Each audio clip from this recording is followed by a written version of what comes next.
I knew something was wrong the second the key refused to turn. It was a cold Monday morning in late January, the kind of morning that hangs in the air like a breath that never exhales.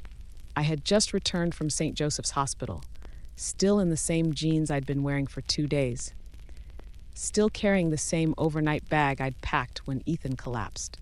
The bouquet in my left hand, roses and lilies from his co-workers, had wilted in the backseat of my car overnight. My eyes were swollen, lips cracked from too much crying and too little sleep. I had watched my husband die in the cardiac unit just 12 hours earlier. I wasn't ready to face the silence of our house, but I also wasn't ready for what I saw instead. I stepped onto the porch and slid my key into the front door. It jammed. I pulled it out, tried again. Nothing. My heart stuttered. I checked the spare, the one hidden behind the loose porch stone. Still no luck. It was like the lock had forgotten me, or worse, rejected me. That's when I noticed the curtains. The white linen ones I'd hemmed myself were gone, replaced by thick velvet panels in a garish floral print I'd never seen before. My stomach dropped. I peered closer through the narrow slit between fabric and wall, squinting against the morning glare. Inside, the living room was cluttered with boxes, cardboard towers where there should have been clean space. A pink velvet pillow sat on my reading chair, a floral teacup on the coffee table, and then I saw her. Diana, my mother-in-law, wearing a navy cardigan and a smile that sent ice crawling down my spine. She was sipping tea. My tea, from the wedding china Ethan and I had saved for 3 years to buy. Across from her, casually tossing throw blankets into a basket, was Jocelyn, Ethan's younger sister. They were laughing, moving in like I didn't exist, like Ethan hadn't died the night before. I knocked. No answer. I knocked again, louder this time, fists trembling, throat raw. After what felt like forever, the door cracked open. Diana's figure filled the frame, composed and calm, her arms folded tightly across her chest like she'd been preparing for this moment for years. "Rachel," she said, tilting her head. "Didn't expect you so soon." "What's going on?" My voice shook. "Why can't I open the door?" She leaned against the frame, perfectly poised. "Because, dear, you don't live here anymore." My mouth opened, but no sound came. I blinked at her. Sure, I'd misheard. "Excuse me?" Diana's smile didn't waver. "Ethan paid for this house, my son.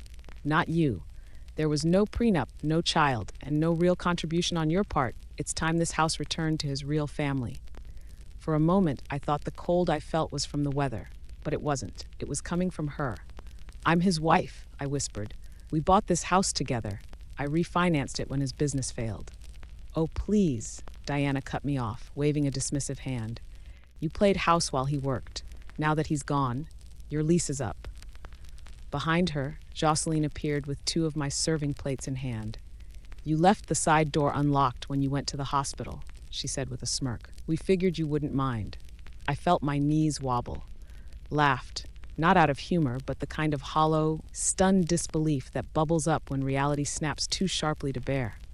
"What's so funny?" Diana narrowed her eyes. I steadied myself, wiped a tear that I wasn't even sure came from sadness anymore. "You're unpacking pillows and pouring tea in a house you think belongs to you," I said slowly. "But you have no idea what you've just stepped into." The smile on Diana's face faltered, just for a second. That was the only crack I needed. I turned and walked back to my car. My keys were useless now, but I had something better. Something she didn't know about yet. And by the time I was done, Diana would wish she'd never touched a single cup in my kitchen. Almost to the day, I sat at the edge of our front porch, this very porch, watching Ethan run his hands through his hair in frustration. It was January then, too. Just colder, darker. His startup had collapsed the week before. The bank had frozen his business accounts. His credit score had tanked. I remember the way he couldn't look at me directly when he said it. "They might take the house, Rachel." He wasn't a weak man, but that day I saw him cracked open in a way I never had before. It was the same house Diana now claimed belonged to the real family. I made a decision the next morning, quietly, without a word to Ethan. I got dressed, drove to the credit union, and started the refinance process. I moved the mortgage into my name, using the small nest egg I'd been saving since I left my interior design job 10 years ago. I hadn't told anyone, not Ethan, not my parents, and certainly not Diana. She would have used it as proof that he'd failed as a man. The process took weeks. I picked up a freelance job to start making the payments. Ethan never asked where the mortgage confirmations were going. He was too busy recovering, emotionally and physically. I kept things afloat, fixed the faucet, budgeted the groceries, painted the hallway. I watched our home survive on the strength of my silence. Diana, of course, never knew. She only visited on holidays, never stayed long. She hated the South, thought Savannah was too humid, too soft, too forgiving. I'd hear her voice echo through the guest room. Ethan, you were meant for more than this floral wallpaper, this street jazz. And Ethan would smile that tired smile and whisper to me later in bed, she just doesn't understand peace. I never wanted to confront her. Not then, not even now. I just wanted space to grieve, to be alone in the only place that still smelled like him. Instead, she changed the locks. I sat in my car outside the house for a long time after that confrontation. The January air seeped into my coat, but I didn't move. I didn't cry. It was like my body didn't even know how to react anymore. How do you process being widowed and homeless on the same day? Eventually, I drove to a motel just off Highway 204, a place that reeked of bleach and mold and something vaguely chemical. I used Ethan's emergency credit card, the only one still active, and rented a room for 3 nights. I sat on the edge of the bed, staring at my bag. I hadn't packed clothes, just hospital papers, a book I never opened, and the last voicemail Ethan left me the night before his heart gave out. I played it once, twice. Then I shut my phone off. That night, I didn't sleep. I kept picturing Diana sitting in my chair, Jocelyn eating off my plates, and the hallway filled with boxes of their things. They hadn't even let the body go cold before staking their claim. The next morning, Tuesday, I woke up to the sound of church bells. St. Francis down the street rang them every hour. I sat up slowly, brushed the knots out of my hair, stared at the blank motel ceiling. My fingers ached from clenching the sheets all night. My throat burned. And then I did something I never imagined myself doing. I picked up the phone and called the funeral home. "Good morning," a gentle voice answered. "St. Matthew's Memorial. This is Margaret." "Yes," I said, my voice steadier than I expected. "This is Rachel Monroe. I need to update the guest list for Ethan Monroe's service." A pause. "Of course, Mrs. Monroe. What changes would you like to make?" I didn't hesitate. Remove Diana Monroe and Jocelyn Monroe from the list. Another pause, this time longer. Understood. I ended the call before she could ask why. It wasn't spite. It wasn't vengeance. Not yet. It was boundary. The first one I had drawn in over a decade of holding my tongue. And for the first time since Ethan died, I felt something that almost resembled control. Tuesday afternoon, I returned to the house, not through the front, but by circling the block, parking discreetly behind the row of hedges that separated our backyard from the neighbors. I waited, watched. Diana's car wasn't in the driveway, no sign of Jocelyn either. The side door, the one leading from the laundry room to the back porch, had always had a faulty latch. Ethan meant to fix it for months. I knew how to slip it open, without a sound. Inside, the house smelled different. Not bad, just foreign. Lavender air fresheners I hated were everywhere. My framed photos had vanished from the hallway walls, replaced by bland landscape prints I didn't recognize. There was a sharp pang in my chest as I realized someone had rearranged the throw pillows on the couch. Ethan's side of the sofa was empty. No blanket, no coffee mug, no trace. I didn't have time to mourn. I moved quickly. Ethan's office was tucked in the back of the house, between the guest room and the laundry. A small, windowless room filled with wires, books, and the smell of his cologne. Diana hated that space. She called it a digital junkyard. That's why I figured she wouldn't touch it. I was right. The room was just as he left it. Chaotic, overly organized in that way only he understood. Papers stacked into columns, receipts half-sorted, USBs labeled in his neat, all-capital handwriting. I stood in the doorway for a moment, letting the silence settle around me like a second skin. Then I went to work. Top drawer, receipts from a freelance job. Second drawer, business cards, old flash drives, a sticky note reminding him to cancel a dentist appointment. I rifled through them all, unsure what I was looking for, just chasing a memory, or maybe a signature, anything that could tie him, this place, and me back together. And then I saw it. a slim black folder wedged between two instruction manuals on his desk. Across the top, in his unmistakable hand, postnup, do not discard. We never signed a prenup. Not once. We married in our mid-30s, broke but in love, trusting each other implicitly. Ethan joked that paperwork ruined the romance, but a postnup? I opened the folder slowly. Inside were 3 printed pages on legal letterhead, dated 2 weeks after our second anniversary. I scanned for my name, his name, signatures, terms, and there it was, under a highlighted clause, in the event of the husband's passing, all jointly owned assets, including real estate, are to be transferred wholly to Rachel Monroe unless otherwise specified in a last will and testament. There was no will, but this was binding. At the back of the folder, I found a folded sheet of notebook paper. The handwriting was unmistakable. Ethan's casual slant, darker ink than usual. 4 short lines. If you're reading this, it means something awful has happened. If Mom tries anything, show this to your lawyer. You know how she is. Keep this safe, Ratch. My breath caught. It was the first time I'd seen his handwriting since the hospital. The curve of the R in my name, the way he still signed just E, like a note passed in class. My knees buckled and I had to sit down. I read the note twice, 3 times. My heart ached with something too complicated to name: grief, vindication, guilt, maybe even gratitude. Ethan knew. On some level, he knew Diana wouldn't stop. And despite all his flaws, he had tried to protect me the only way he knew how. I tucked the folder into my coat and left the house through the back door, just as I'd come in. That night, back at the motel, I didn't sleep again. But I didn't cry either. Instead, I stayed up rereading the postnup until the words stopped blurring. By sunrise, I had called Angela Flores, my old college roommate turned real estate attorney, and scheduled a meeting. Because now, I had the paperwork and just enough anger to use it. Wednesday afternoon gray, listless, the kind of day where even the sun seemed reluctant to show up. I had just returned from my meeting with Angela, who, despite not seeing me in years, wrapped me in a hug like no time had passed. She didn't ask how I was. She just looked me in the eye and said, "We're going to make this right." I was halfway through a bowl of instant soup in the motel kitchenette when I heard it, a sharp knock at the door. 3 quick raps, the kind of knock that carries entitlement. I opened the curtain just enough to see the outline of Diana standing outside, dressed in black like she'd walked straight out of a soap opera. Next to her was a man in a gray suit, square jaw, clipboard in hand, wedding band gleaming, lawyer. I didn't open the door. Instead, I stepped outside, coat zipped to the chin, folder in hand. I closed the motel room behind me and met them in the parking lot where the wind whipped Diana's scarf sideways.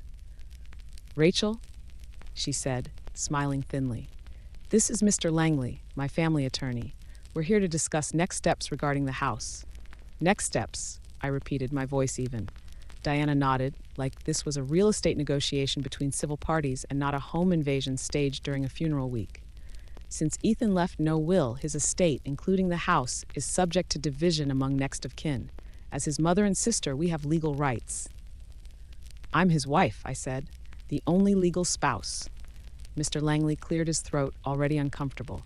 "What Mrs. Monroe means is that without a clear testamentary directive, probate law permits certain—" "I'm so glad you're both here," I interrupted, calm but firm. "Saves me a trip to your office." I held up the black folder. Diana's smile faltered. "This is a notarized postnuptial agreement," I said. "Signed 3 years ago, 2 witnesses. Legal letterhead. It transfers all shared assets to me, the spouse, in the event of Ethan's death." I let the silence sink in. Mr. Langley reached out. "May I see that document?" "No," I said quickly, pulling the folder back. "You'll get a copy through official channels. I've already retained counsel."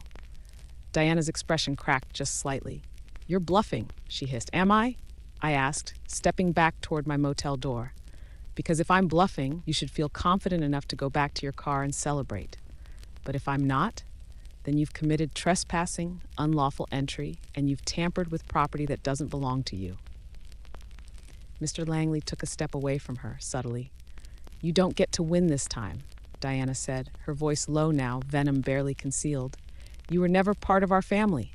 You stole my son from us." I tilted my head. "He wasn't a trophy," I replied. "He was a man, and I didn't steal him. You pushed him away the second he stopped living by your script. I didn't wait for her to reply. I turned my back and walked inside, locking the door behind me. From the window, I watched them stand in silence for a few seconds before Diana spun around, climbing into the passenger seat like a queen in retreat. The lawyer followed, awkward and flustered. They didn't knock again. That night, I sat on the edge of the motel bed and opened Ethan's letter again. I ran my fingers across the ink, wondering if he ever imagined how fast she'd come for me, how shameless she'd be. Maybe he had. Maybe that's why he wrote it. I didn't sleep much. The adrenaline made rest impossible. My hands kept twitching. My breath came in shallow bursts. But something inside me had shifted. I wasn't just reacting anymore. I was preparing, and the next move would be mine. Friday morning. The motel room felt like it had absorbed my grief. The air was thick with damp coffee grounds and unopened envelopes. I was sitting at the small fold-out table, trying to focus on the funeral arrangements again, music, eulogy, seating plan, when I noticed the envelope. No stamp, no return address. Just slid under the door sometime during the night. I stared at it for a long time before picking it up. Inside was a neatly typed document from the Chatham County Probate Court.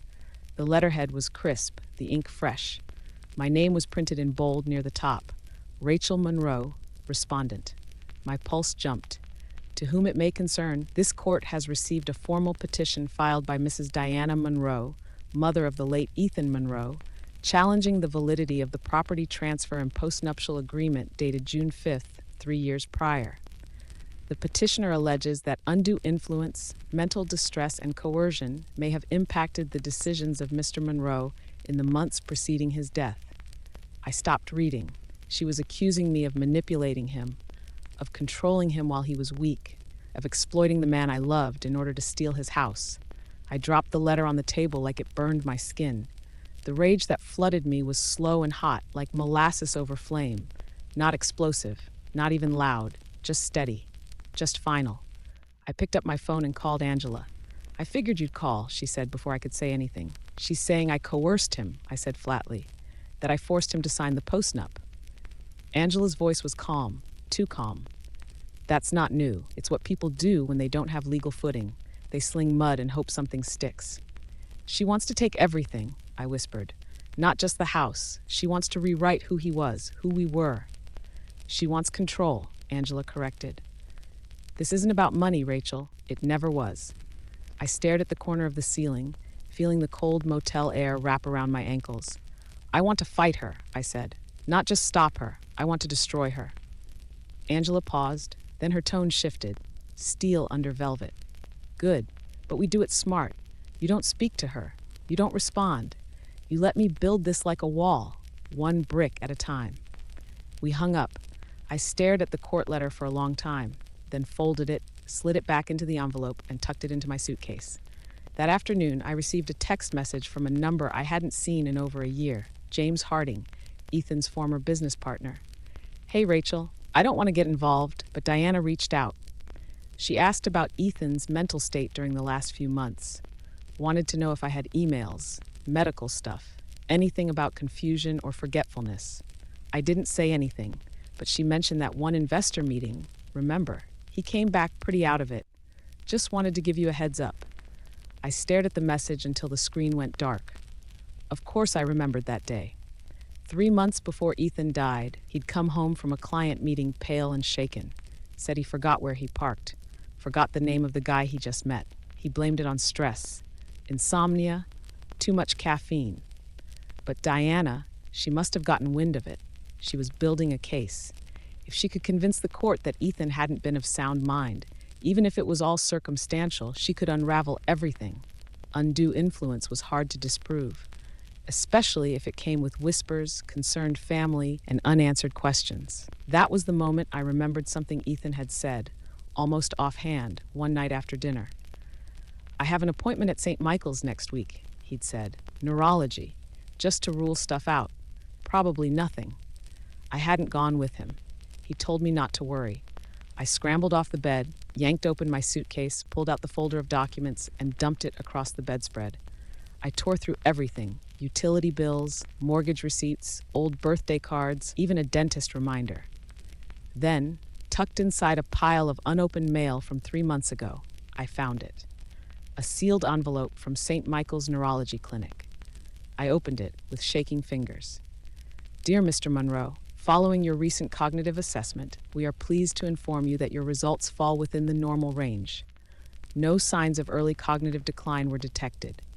I read it 3 times before I finally let out the breath I'd been holding for a week. He had been okay, and now I had proof. Diana in the front row, dressed in funereal black lace, her posture immaculate, a tissue already clutched like a prop. Jocelyn sat beside her, head bowed, the perfect daughter in mourning. On their side, Mr. Langley, the same man with the clipboard from the motel. I didn't look at them. Angela and I sat at the respondents' table. My hands trembled under the surface, but I kept my back straight. I wasn't here to beg. I was here to protect what Ethan and I had built. The judge, a woman in her 60s with silver glasses and tired eyes, called the session to order. Mr. Langley went first. His voice was careful, gentle, designed to paint Diana as a concerned mother, not a bitter one. He spoke of Ethan's sudden demise, of unanswered questions, of documents signed during times of emotional vulnerability. He avoided the word coercion, but let it hover in the air like smoke. Diana cried once, right on cue.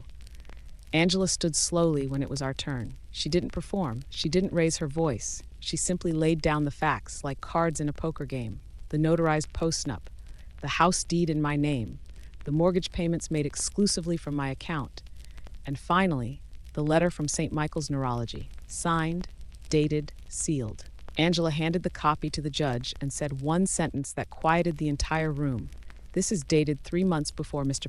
Monroe's death and confirms his full mental capacity. Mr. Langley stammered, tried to pivot. Even so, Your Honor, we must consider the emotional dynamics. Do you have documentation? The judge asked flatly. Medical records? Testimony from a licensed physician? Any evidence of diminished capacity? He faltered. No, Your Honor. Then I see no grounds, the judge said, already writing. The postnuptial agreement is legally binding. The deed is in Mrs. Monroe's name. This house legally belongs to her. Case dismissed. Just like that, the gavel came down like thunder in my ears. I didn't cheer. I didn't smile. I just exhaled, long, slow, and silent. The kind of breath you don't realize you've been holding until you finally let it go. Outside the courthouse, the sky was a deep blue. Birds chirped in the oak trees like nothing had happened at all. I didn't expect her to follow me, but she did. Diana caught up on the courthouse steps, heels clicking like gunshots on stone. You may have won the house, she said, voice like glass, but you'll never erase me. I'm his mother. I turned slowly. You already erased yourself, I said. She blinked. What? You erased yourself the moment you tried to rewrite who he was. The moment you broke into our home, stole his things, lied under oath. Ethan knew who you were, Diana. That's why he wrote the letter. That's why he signed the postnup. Her face cracked. Not much, but enough. I leaned in, and if you come near me again, I won't need a courtroom to protect myself. I've already filed the restraining order. She stepped back. You can't keep me from his funeral, she hissed. I already did, I replied, without raising my voice. I called the funeral home the morning after you changed the locks. Your name is off the list. If you show up, they'll escort you out. Her mouth twisted. You vindictive little... No, I said, cutting her off. I'm not vindictive. I'm free. And I walked away, head high, not once looking back. The chapel smelled like lilies and cedar polish. It was Tuesday, exactly 1 week after Ethan's heart gave out. The service had been scheduled for noon, but by 11:15 the pews were already filling. Friends, neighbors, a few of Ethan's old clients. Some had driven in from Atlanta, others from Charleston. Many hadn't seen us in years. I'm so sorry, they whispered as they hugged me. He loved you so much. He always talked about your garden plans. He said you were the only calm he ever knew. I nodded, smiled softly, swallowed words I couldn't afford to speak. Angela arrived just before 11:30 and sat quietly near the front. Not as my attorney today, but as a friend. She didn't say anything. She didn't need to. The musicians tuned quietly in the corner. The minister stood near the altar, flipping through notes. The urn sat on a small table wrapped in blue velvet, Ethan's favorite color. I'd chosen it myself, and then I saw them. 2 silhouettes slipping into the back pew, barely noticeable if you weren't looking, but I was. Diana. Jocelyn. dressed in black, perfectly coordinated, hair pinned, veils subtle but unmistakable, mourning clothes, theater costumes, masks. They weren't on the guest list. I'd made sure of that. The funeral home had assured me they would be stopped at the door, but someone must have looked away at the wrong moment. And now there they were, pretending to belong. I stood frozen for a moment, staring across the chapel. My breath caught, my heart pounded. Not from grief, but fury. I had buried Ethan once already. I would not let them dig him up for show.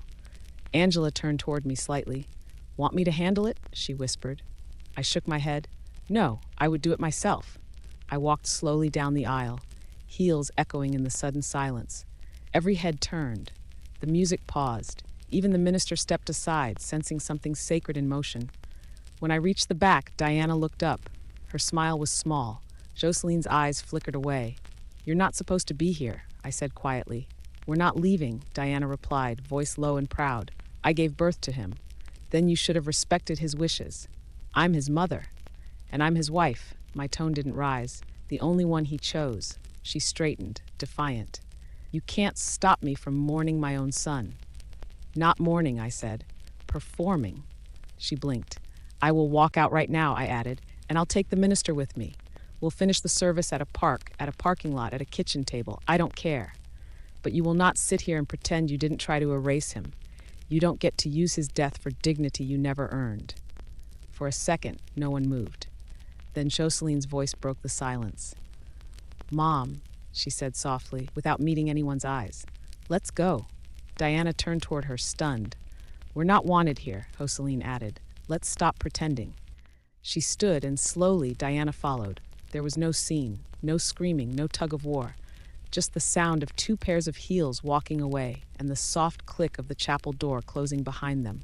When I turned back toward the altar, the entire room exhaled. I walked slowly to the front. The music resumed. The minister nodded. And with my hands steady, I stood before Ethan's urn and said goodbye. Not surrounded by liars, not interrupted by venom, but wrapped in silence, in truth, and in the love of people who actually knew who he was. And for the first time since he died, I felt peace. The day after the funeral, the house was silent. Not the kind of silence that comforts, but the kind that watches you, waits for you to crack. I stood at the kitchen sink in Ethan's old sweatshirt, fingers wrapped around a chipped mug. The coffee had gone cold an hour ago, but I hadn't moved. Outside the window, the garden was bare, just turned soil and the beginnings of what would come later. Maybe, if I could keep going. I turned around slowly, half expecting to see Ethan sitting at the table, humming some off-key song, legs kicked up like he always did. But the chair was empty. The mug was his. The silence was mine. I had survived the funeral, survived court, but I hadn't stopped waiting for the other shoe to drop. So when I looked out the front window and saw Diana's car parked across the street, I wasn't surprised. It was early, barely 7 a.m. The engine was off. The windows rolled halfway down. A slow stream of cigarette smoke curled through the air. She sat still, hands resting on the wheel, staring straight ahead. She didn't knock, didn't approach, just watched. I didn't move either. I didn't call Angela. I didn't take a picture for evidence. I just picked up my coffee, walked calmly out onto the front porch, and stood there, barefoot, hair undone, mug in hand. I met her eyes. She flicked her cigarette out the window. The car rumbled to life, and then she drove away. No threats, no shouting, no final word, just gone. But I knew it wasn't surrender. It was retreat, a reminder. Her way of saying I still exist. I went back inside, locked the door, and exhaled. That night, I didn't sleep. Not from fear, not anymore, but from something quieter, heavier. Like my body still bracing for impact, even when the danger had passed. For 3 days, she didn't come back. I spent them cleaning, sorting Ethan's files, touching every drawer and surface he'd once used. The process was brutal. Each receipt a memory. Each pen with his bite mark, a tiny cut to the chest. On the third afternoon, I found his old gardening notebook, the one he used to fill with plans, doodles, dreams of a backyard space where things could grow without judgment. He had drawn marigolds, labeled every seed, even taped down a packet with a note, for Ratch. "One day when you're ready." I wasn't ready.